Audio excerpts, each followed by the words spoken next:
How's it going? How are we? This is gonna feel really good to say because I trust the process. Dr. Rattle here. Hi. And here, doctor actually means death of the ego and rebirth of our inner child. So if you feel like your inner child has been buried by venom, then maybe this reflection might be for you. So welcome to the ER Playgrounds ICU Rattle B 60. And ER actually means here, it means embodied release. Okay. So an example, just like this is all embodied. There's no script. This is all just channeling energy through source, through my inner child. So yeah, how are we? Oh my gosh. What a powerful day it has been. And just to clarify, because I'm learning that time is very, how can I say it? Time is very precious. And I want to make sure I'm not wasting anyone's time. So please, please, please, please read the description because clickbait is real. I'm finding that out. And again, this is my own personal reflection. This is my own dialogue. And here we believe movement is medicine and we believe issues are in the tissues. And if you've been bitten, I see you. And what I mean by bite, I mean venom. And when I mean venom, I mean the matrix. And when I say the matrix, I mean heartbreak, grief, loneliness, abandonment, separation, not having a place where you can truly just be. Yeah. And if you feel that your inner child has been buried, then again, maybe this reflection can help. So, pardon the mess. I was going to do a little bit of cleaning. Maybe I will. Because why not? Tomorrow is, actually today is our last day. And we leave tomorrow at 2:40. And what a journey it has been. So, holistic inquiry. We just got done doing a process. And God, what a powerful process. Whew. And holistic inquiry is asking repeated questions back and forth, back and forth. And the goal is the more that you ask the question, the more that you deepen in and you just trust the process. And I'm still like processing from that experience. So I am going to be asking myself some questions, 2 questions, and I'm curious just to see how I deepen in with my body. So,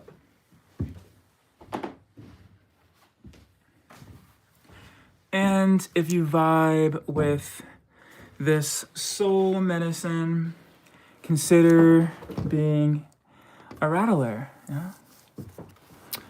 And so when I state these questions, again, these questions are for me, but if there's anyone witnessing this, maybe you could invite yourself to ask yourself this question as well. So, trust inquiry. Question number 1. What limits your own capacity to trust yourself and others? I'll read that question again. What limits your own capacity to trust yourself and others? I feel like when I was a very young child, about 4 or 5 years old, I really feel like that's when I was conscious enough to understand trauma. But there was a show that I really, really, really, really loved. And maybe you've seen it, mates. It was I Love Lucy. And I loved I Love Lucy. I thought she was so funny. I think my favorite episode is when I can't think of her friend right now. I want to say Ethel. maybe. But when they're at the chocolate factory and they're like stuffing all the chocolate in their mouth, I thought that was funny. But deeper than that, her and Ricky Ricardo, they had a really powerful bond, I thought, in their marriage and their relationship. And being very young and sitting down and watching TV, I wanted that so bad. Have you ever watched something, a movie, a TV show, and you wanted to be there? You wanted to be in that experience? Well, that's how I felt with I Love Lucy. I was born a hopeless romantic, not even knowing it. But I guess as time went on in my life, especially my childhood, I started to have some conflicts because what I was seeing on TV, like I Love Lucy, it wasn't reflecting in my personal life. My mom and my dad got a divorce, and I didn't understand that. I didn't understand it because it seemed like it happened so fast. And to give you a background, my biological father, no idea who he is. That's a bite right there, right? The abandonment. And then to go deeper is like how can you lay down and do the crime, sex? Come on, let's just talk about it, and then leave. And I now that I'm reflecting this, I wonder how that made my mom feel. I mean, let me just see if I can put myself in my mom's shoes. She has a baby with this guy, and he wants nothing to do with the baby. Just feeling that makes me feel not wanted. It makes me feel not worthy enough. So, Mom, I have compassion for you, you beautiful soul. So, my mom met Mark, and Mark is my dad. And I call him my dad because he legally adopted me when I was 4. And so I remember meeting him, and it felt like when I met him, I just ran up to him and wrapped my little body around his legs, and I felt so safe. And unfortunately, my mom had trauma in her past, and I feel like she didn't really know how to cope with the love my dad was giving her. And I think my mom really liked those bad boys, so to speak, and my dad was not a bad boy. At least in my eyes, he wasn't. And so she went back to what she remembered, which was being with men that treated her like shit. And so when they got a divorce, I didn't understand it because I didn't really see divorces on I Love Lucy. I don't think there was an episode that shows Ricky and Lucy getting a divorce. So I guess I was starting to grow angry at these shows that show the white picket fence. And then I'm thinking, well, my life is not like that. So I started to limit my capacity of what I saw on TV because I started to realize I don't think what I'm watching is realistic. And so that started to make me not trust others, especially as I got older. I always have trust issues. Do I still have trust issues today? I think I'm just very cautious of who I let in my life. Because my nervous system is so fragile. But anyway, I started to really reflect on these movies that I would watch or TV shows, and I'm just like the Full House, for instance. Does anyone remember the Full House? Like the freedom they had and the family, and I wanted that.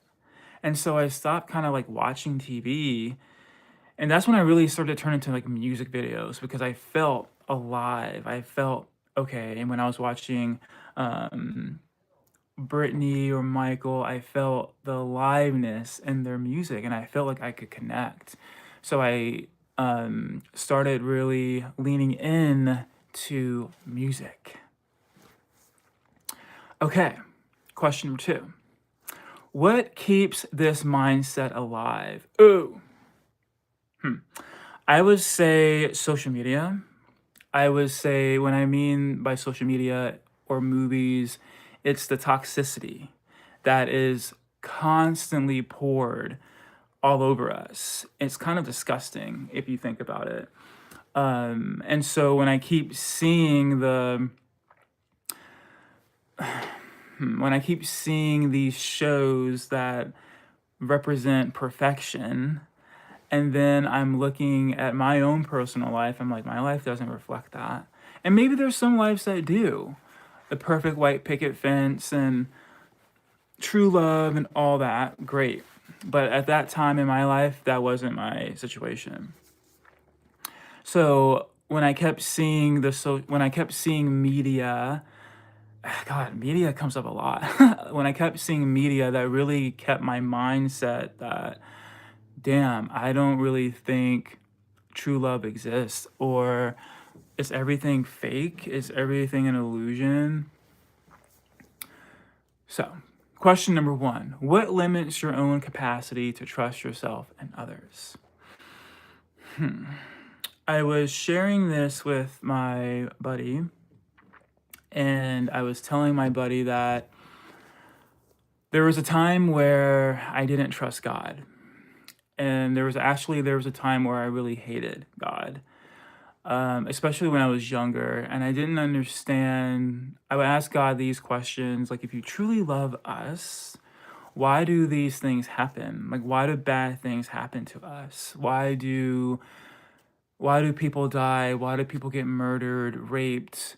Why do these things happen? If you truly, truly, truly love your children, does this happen? And I remember being in church, and I'm not really a church type of person, only because I just feel the churches that I've been to, on the podium, they speak a really powerful game, but behind the scenes, they're living a whole completely different life. And I didn't get that.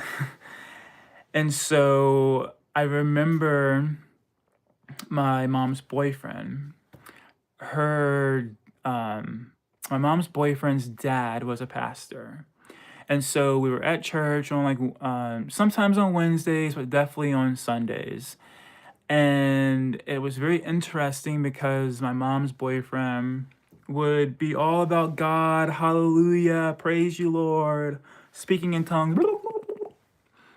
And then he goes back to beating my mom. Then he goes back to cheating. And then he goes back to abusing us. So again, conflicted. I'm like, you go to church, you're this changed man, and then less than 24 hours, you are back doing the same thing.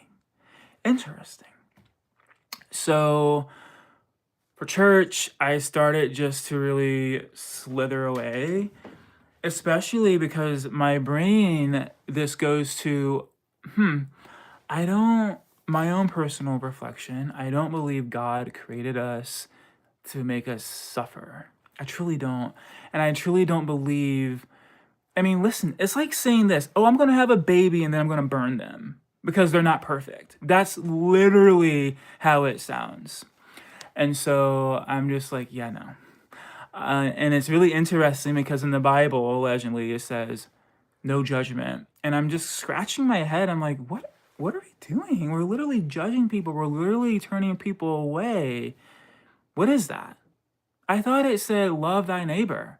How is that relatable when you say love thy neighbor, but then you're judging them and you're not allowing them into your church? Because they're different?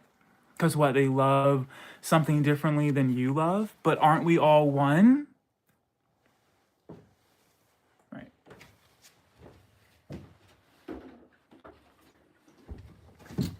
So, I remember being in 7th grade, and I remember, God, what was her name?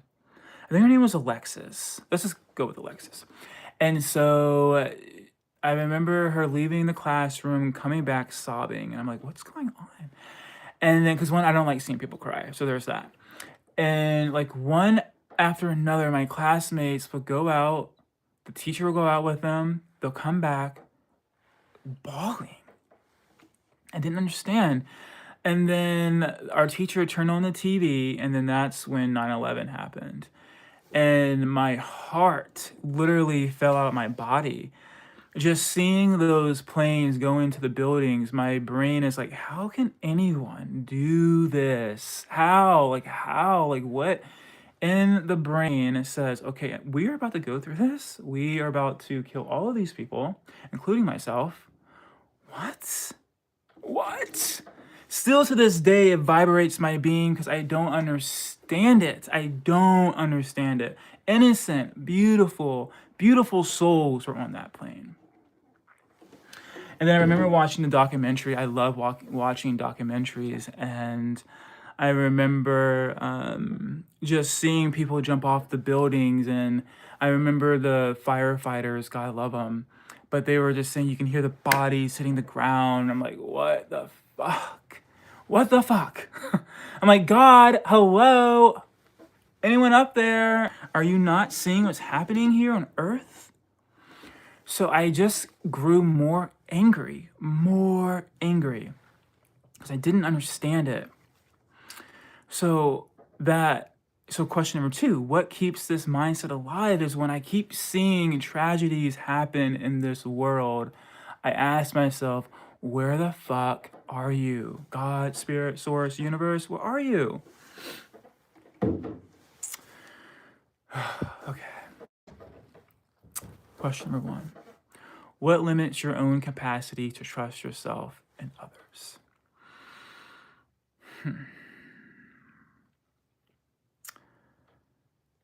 I really, really, really, truly, deep down in my core, believe we are all divinely good. I truly do. And I believe that this world that we live on, I don't think it's evil. I believe there is a lot of negative energy that is poured out, and I believe it's fed to us.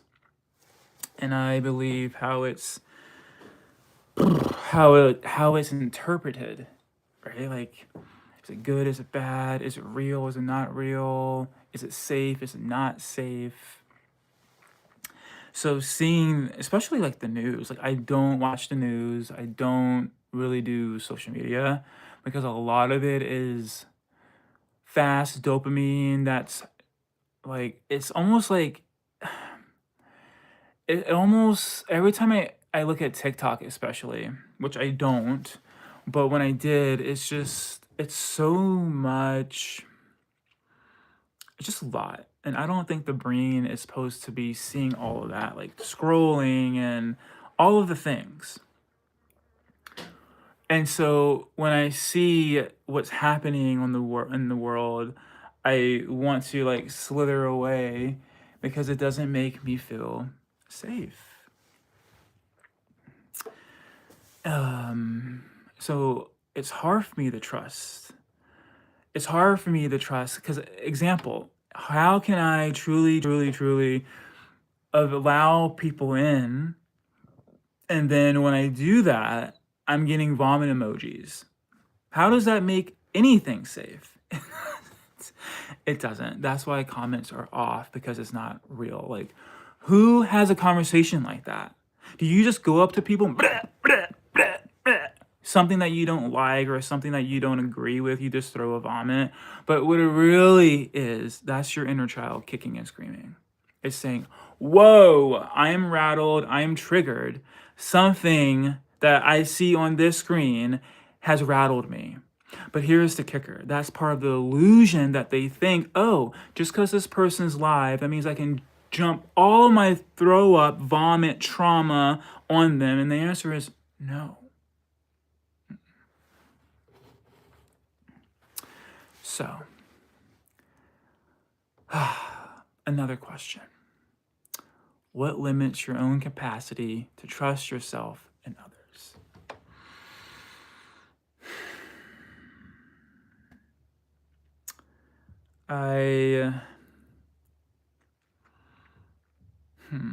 Okay, there was a time where I used to be really terrified to be around people of my color black, biracial, because my mom's boyfriend was black and he beat the fuck out of her.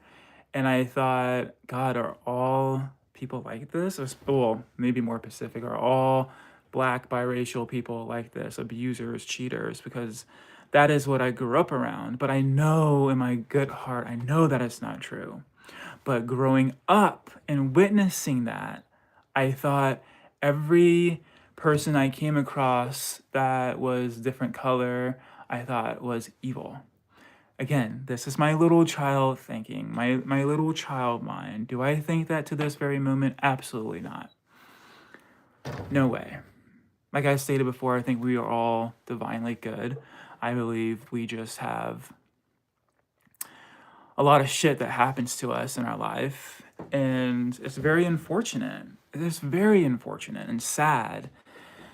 So, and then what helps this mindset alive? I think, I want to switch gears a little bit, because in this mindset, in this particular moment, I don't believe half the stuff on social media is real. I don't watch the news. I never really was a fan of the news. And it's so irritating because when I'm at the gym, like that's my time to like do my self-care, be in my element, and then what's on fucking news? There's a shot here, oh, gunshot, car accident, oh, a murder here, murder. Really?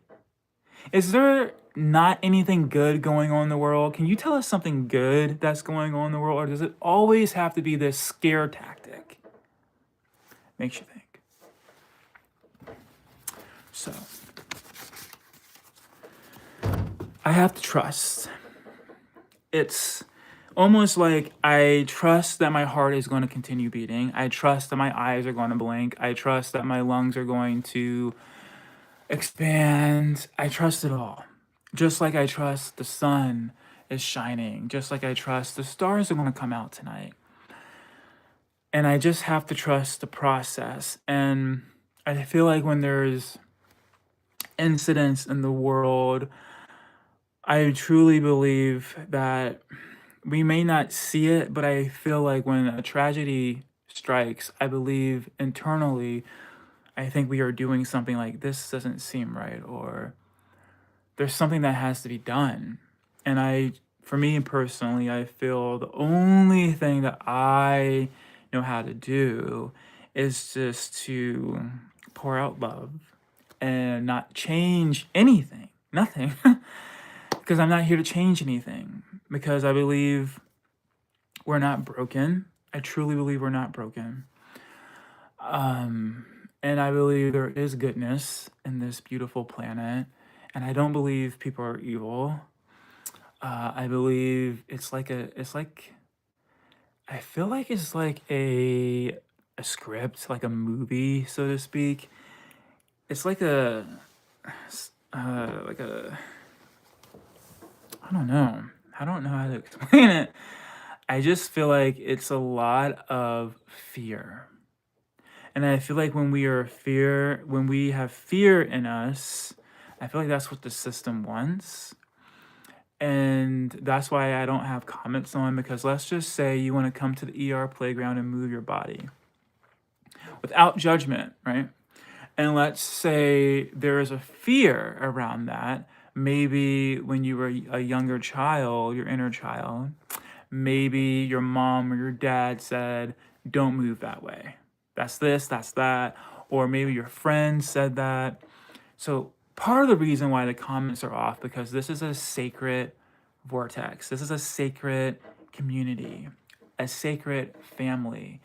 And I feel like as my role, as my responsibility is to not only protect my own body, but anyone else who has the invitation to move their bodies freely. And I feel like when we see negativity, it can cause PTSD.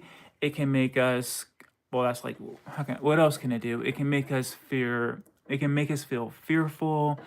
And again, I really truly want this to feel like a safe space.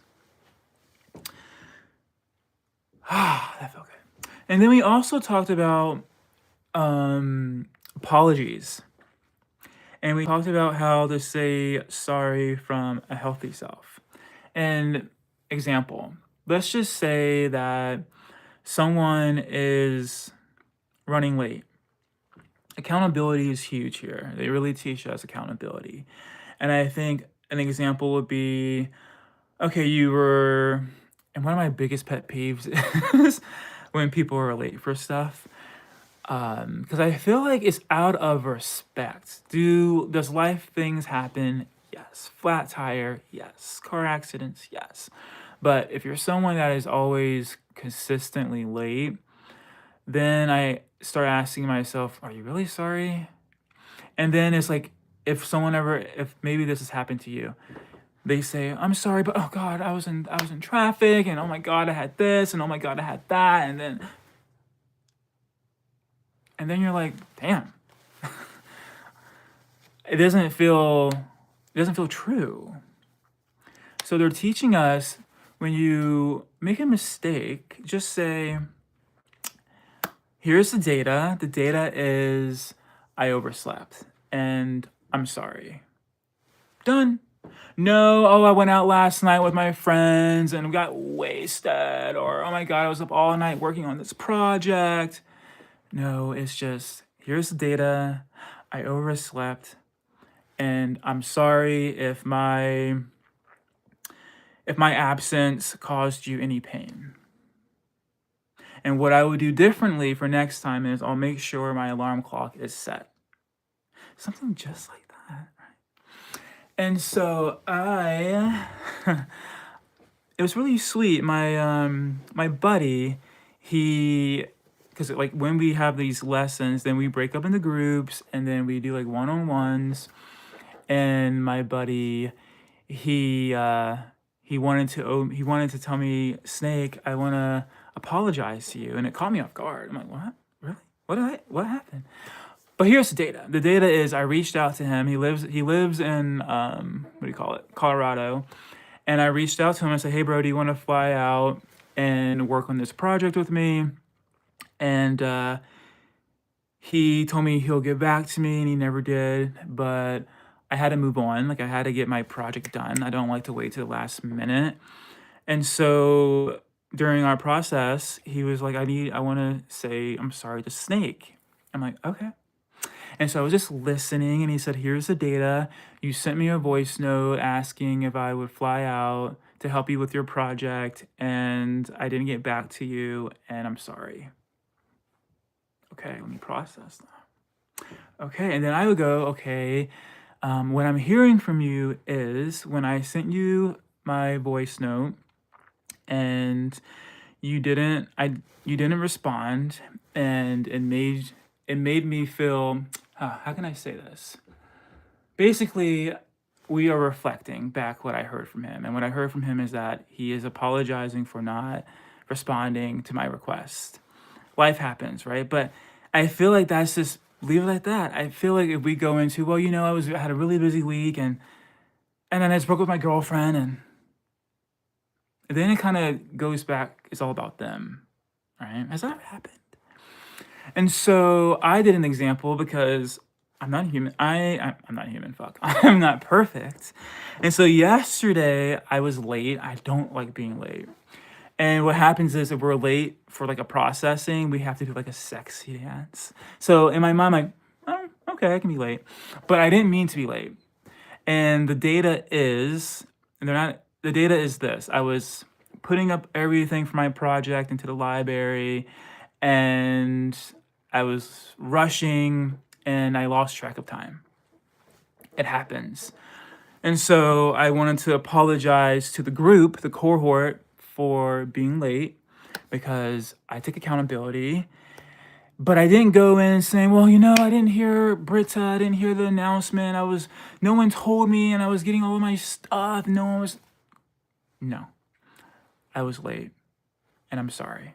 And next time I will have better time with my time management, or if I need help with something, I would ask help so I won't be late. Because time time is precious, and the goal here is not to waste anyone's time. That's why I say I highly, highly, highly, highly, highly invite you to read the description before you slither into this process.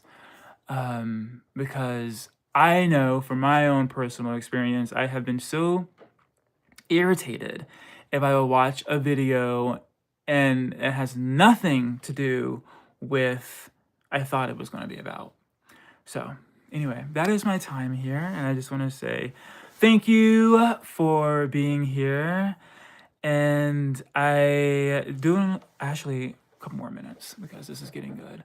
I felt very witnessed yesterday from one of my cohorts, my soul sister, and it felt so powerful to feel witness in my work, my mirror work, bearing our inner child. And when the process was done, she said, "Thank you, Dr. Snake." And I'm like, what? No, me? It felt really good just to be witnessed. And I think I was having a really difficult time because no, I did not go to medical school. However, I am in the healthcare world, trying to leave the healthcare world, but it feels good to be seen in my work. And just the downloads of we don't need permission here. And I want to make this very clear that we don't give out medical advice. Hopefully you know your body, you know how your body moves. And I was thinking about Jennifer Anderson, how she played a doctor in, I think, what's it called? Bad Bosses. She gets paid millions to put on a white coat, right? Totally acceptable, right? She's not a doctor, right? Like maybe she's a doctor in like her acting skills. She's a beautiful actress. But again, it's like the double standards. And you have Eddie Murphy. He's called Dr. Dolittle, and no one says anything. But here, doctor has nothing to do with medical, actually. It's all spiritual. It's all internal. And I'll say it again. Doctor means what? It means death of the ego. And rebirth of our inner child. And here we don't wear white lab coats. No, no, no, no. We wear this.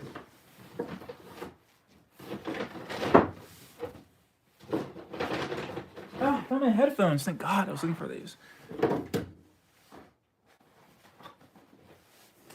Real quick, though. Isn't this a fucking badass jacket? I got it in San Fran. And I'm obsessed. But this.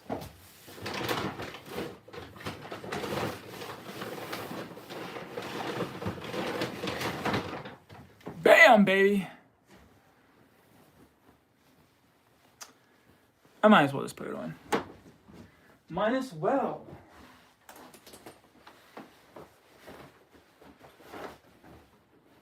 Does it have cat ears? It doesn't have cat ears. But that's okay.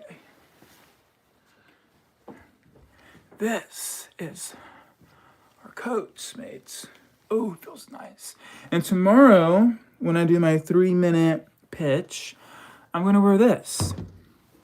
Because we are all unique and beautiful, right? We all come in different colors and backgrounds, all that beautiful stuff. And our colors here are neon rainbow because the neon is the light internally, like for us to shine and to be expressive. I mean, there's rainbows in the sky, right? And I believe we come from that very same thing, the source, the energy, the universe. So this is going to be the new getup.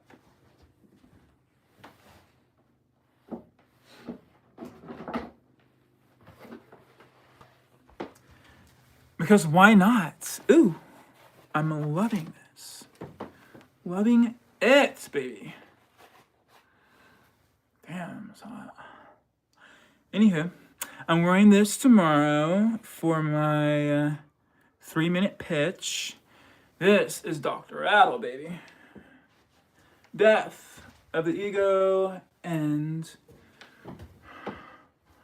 we rise our inner child. I love it. Love it. I love it. I love it. We got the sexy python snakeskin hat because we shed, right? We shed like snakes. We shed what no longer serves our beautiful bodies.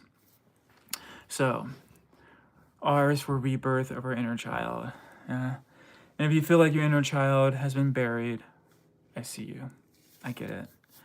So, much love. Cheerio, mates. All right, later, Gator.